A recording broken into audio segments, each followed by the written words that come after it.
Bienvenidos, ¿cómo les va? Hola, ¿cómo están? Vamos a seguir hablando de este tema. Vamos a presentar uno por uno. En primer lugar, a Alejandro Heyer, ¿está bien pronunciado? Heyer. Heyer. Heyer. Geyer. O Geyer, en alemán, pero en alemán, más claro, fácil. debiera ser así. O coordinador de la Marcha por la Vida, bienvenido. Sí, gracias por estar aquí. Candelaria Boto es economista e integrante de Ecofemenina. Economía feminita. Feminita, Sí. ecofeminita, así se pronuncia. Gracias, Candelaria, por venir. Muchas gracias a ustedes por la Bienvenida. invitación. Y Sergio Pascualini, el doctor ya estuvo aquí con nosotros, médico especialista en reproducción asistida, también gracias por venir. Bueno, imagino que van a participar de la marcha, todos, obviamente, en el caso de él sí, hay pero... una pequeña diferencia de Sí. la apreciación. Mañana es una concentración delante, no es una marcha. Yo llamo marcha donde salimos de un lugar y vamos hacia otro, ¿no? Bien. Marchando, manifestando. Esto es una concentración que hacemos todos delante del Congreso, ¿no?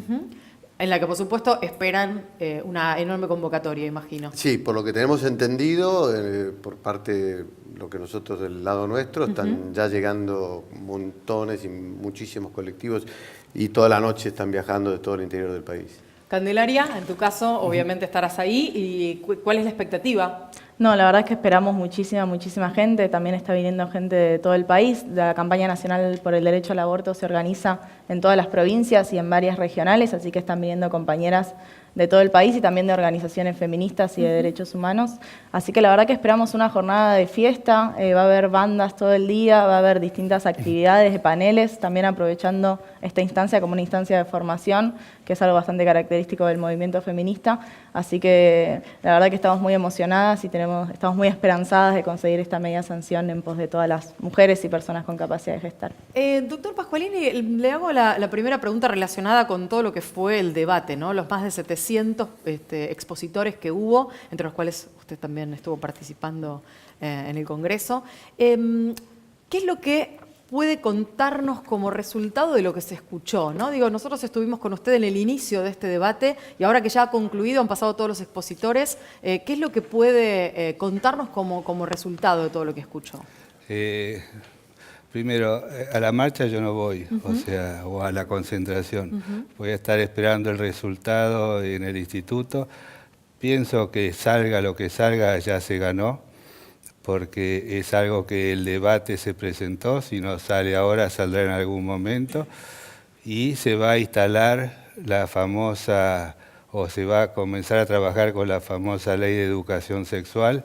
Hay un programa que es Elenia, tenemos un buen ministro de Salud en este momento. Eso se va a movilizar independientemente del resultado, así que yo creo que por un lado salimos todos ganando. Que haya una polarización tan igualitaria también demuestra que está bueno. Y lo que uno escuchó y vio es mucho desconocimiento. O sea, se mezcla el comienzo de la vida, cuando empieza la vida.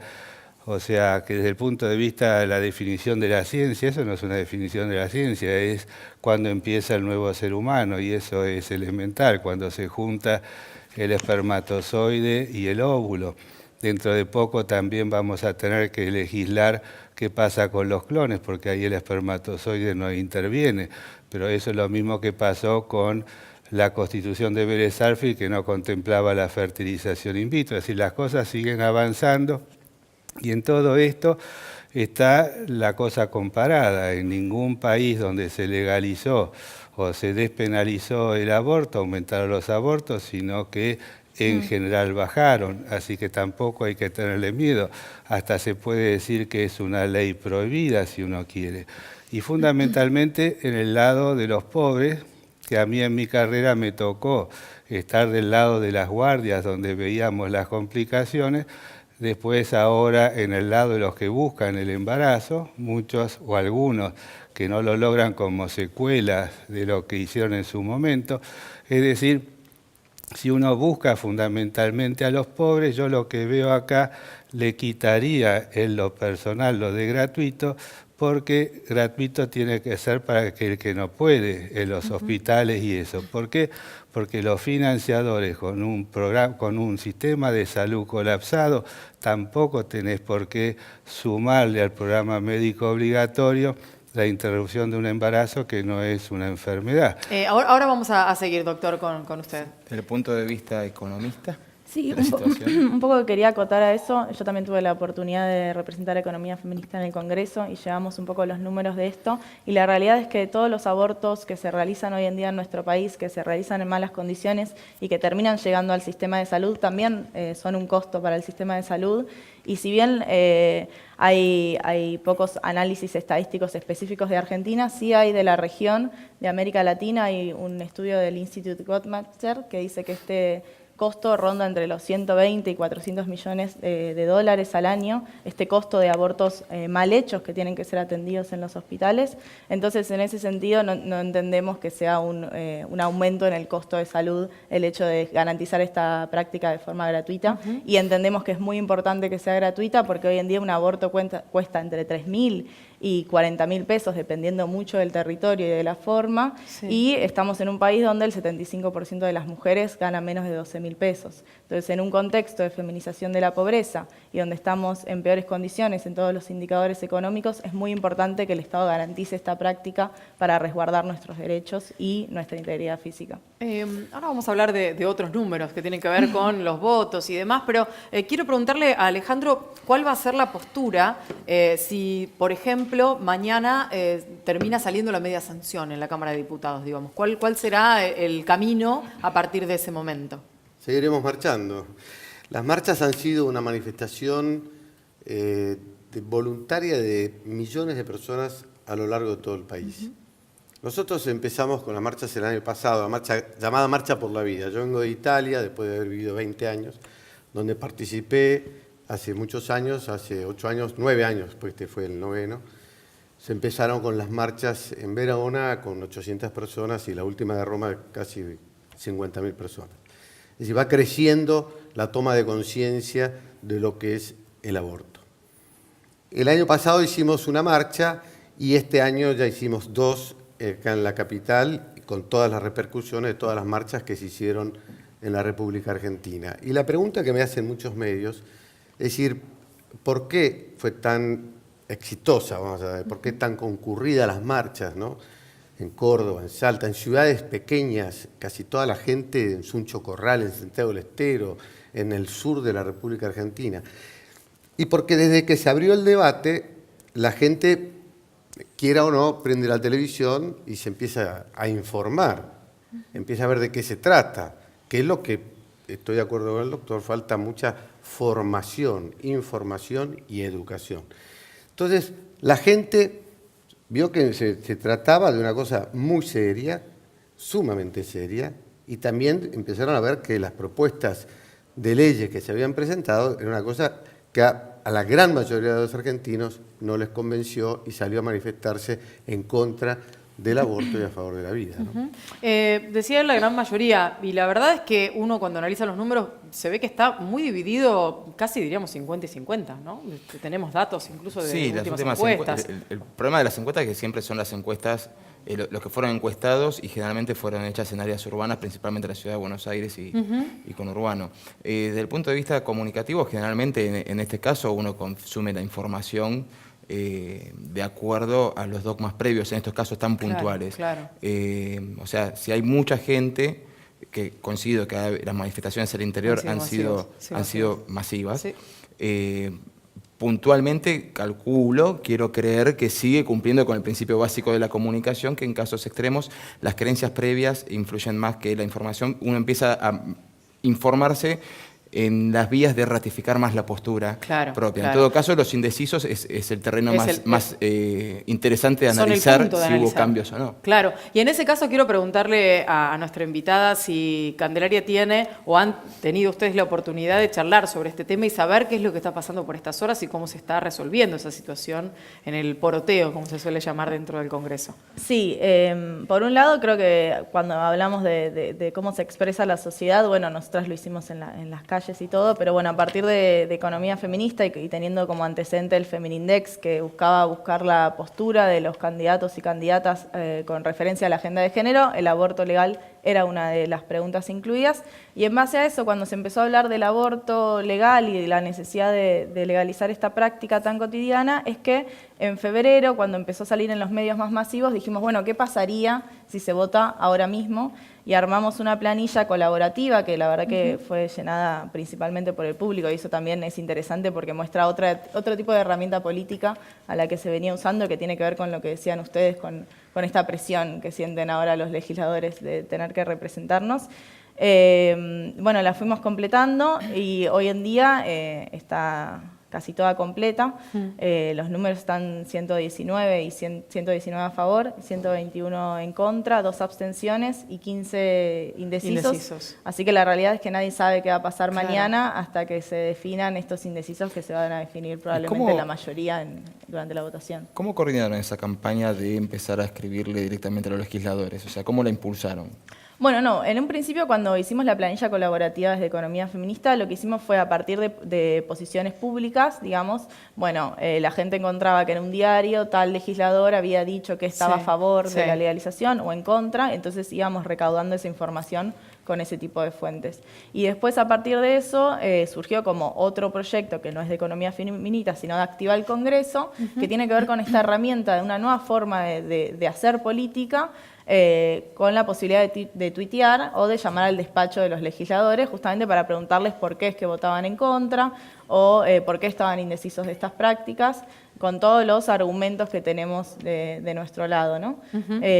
Y a partir de eso, bueno, hubo mucha participación, la verdad, de las personas, y creo que también generó un costo político para los diputados y para los legisladores en general el tener que tomar una posición.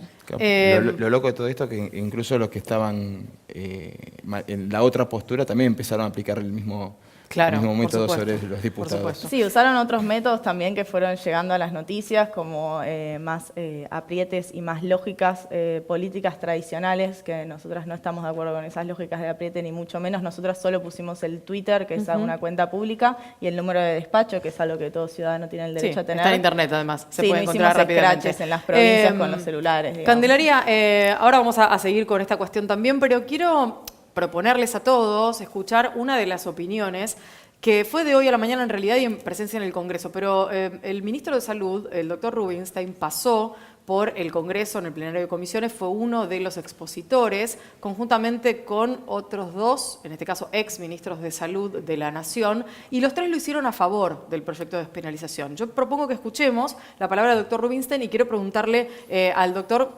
acerca de su opinión respecto de lo que dice el ministro de Salud.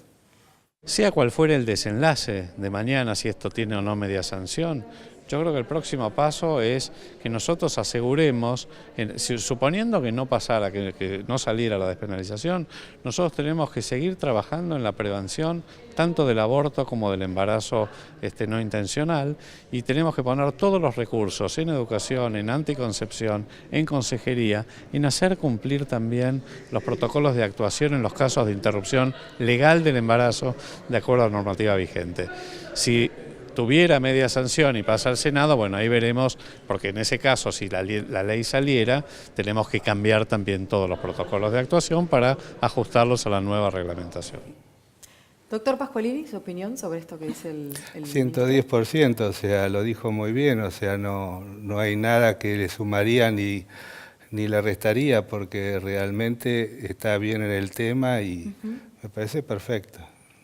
En el caso del ministro, él lo considera una cuestión y un tema de salud pública y entiende que es correcto que se despenalice, que es correcto que no vaya presa una mujer por llevar adelante un aborto. Digo, en ese punto, ¿usted cuál es su opinión? Totalmente, pero yendo al lado práctico, de nuevo, la despenalización no va a aumentar los abortos, los va a disminuir, porque está demostrado por lo que pasó en otros países. Entonces no tiene sentido todo esto que perjudica a realmente la gente pobre. Entonces todo esto que se está tocando es justamente para los pobres, que tiene que ir en el contexto, la ley, de todo lo que son lo que dijo la consejería, la capacitación de las personas para recibir a esas mujeres que tienen la intención de interrumpir el embarazo, y trabajar en la educación no solo sexual, sino en la educación general y en la pobreza, porque todo va de la mano y esto es consecuencia de haber fallado como sociedad y estar como estamos, porque realmente los embarazos no deseados en la gente de bajos ingresos o la gente pobre es mucho más frecuente que en los niveles más elevados. Entonces ahí, si bien la educación no es ideal, también hay menos casos de embarazos no deseados. Si bien en los adolescentes escapa tanto a la gente más pobre y sube un poco en el nivel por todo lo que está pasando y justamente la no educación sexual que nunca se hizo. Quiero preguntarle a Alejandro, en base a su experiencia que contó de Italia, y enseguida se me prendió la curiosidad de cómo es que en un país, Italia tiene el Vaticano adentro y una tradición católica muy fuerte, ¿cómo se vivió ese proceso de estar en Italia, un país que tiene legalizado el aborto, y lo que contabas recién, que al principio de las primeras marchas eran 800, y cómo es que fue cambiando ese grupo de personas para ir de vuelta en la dirección opuesta a la que fue el resto de Europa? En primer lugar, Italia tiene hace 40 años, este año se hicieron los 40 años de que se puso la ley del aborto. Y contrariamente a lo que dice el doctor, ha ido un crescendo enorme porque ya se han realizado 6 millones de abortos, 5.900.000 y pico, ¿sí? Lo mismo pasó en España. Hay y por otro lado hay todo un mito de la influencia del Vaticano en el Estado italiano, lo cual demuestra que no es tan así. Ni la ley del divorcio, la ley del aborto y la ley del matrimonio igualitario, que ha sido aprobado hace pocos años. O sea, si es verdad que la Iglesia tuviese una influencia tan grande porque está metida ahí adentro, yo viví 20 años y puedo decir que no es así. A veces se toca mucho de oído y de ahí mucha fantasía en todo esto. Los datos recientes de la falta de personas en Italia para poder cubrir, tiene un problema de que la gente es muy longeva. Problema demográfico, claro, sí. Tiene un problema demográfico. Es el 1,1% de hijos por familia. Y justamente la cantidad de italianos que faltan para poder cubrir el sistema jubilatorio son 6 millones de italianos. Coincide perfectamente con el número de abortos que ha habido en 40 años. Y termino con esto. No es solamente en Italia rever de qué se trata el aborto, cuando sabemos perfectamente el drama de lo que es el aborto, que hay otras soluciones, que se está matando una vida desde el momento de la concepción, de que también de alguna manera simbólica se mata la vida, por nosotros decimos, defendemos las dos vidas, a esa mujer, a esa chica. Hay miles de soluciones. Entonces, la propuesta es, pensemos, ¿hay otra manera de resolver esto evitando el aborto? Alejandro decía recién y hablaba del tema de las dos vidas y de miles de otras maneras, y me quedo pensando en la cuestión de los derechos, ¿no? De la posibilidad del derecho adquirido. Digo, esto tal vez desde el lugar de mujer lo pienso, y te lo quiero preguntar a vos, Candelaria, también como mujer, y por la postura que ustedes obviamente están llevando adelante desde hace tanto tiempo. Digo, que el derecho avance no implica que esto sea una obligación para nadie. Digo, se pueden mantener ambas realidades, incluso con el derecho votado. Sí, completamente iba por ese lado, incluso también para responder un poco lo que decías vos en referencia a la Iglesia Católica y un poco también en el sentido de toda esta juventud organizada. Muchas de las que están ahora con la campaña y que vienen manifestándose a favor del aborto son parte de juventudes que vienen de colegios católicos. Dentro de la campaña están las católicas por el derecho a decidir, porque justamente las creencias personales no tienen nada que ver con lo que creemos que son políticas públicas, digamos. Nosotras no queremos convencer a nadie en sus creencias personales, y si una mujer decide no abortar, me parece excelente que no lo haga y lo respetamos, y parte del movimiento feminista es eso. Lo que queremos nosotras es el derecho a decidir sobre nuestro propio rol reproductivo dentro de la sociedad. En ese sentido, nos parece que se nos está imponiendo Hoy en día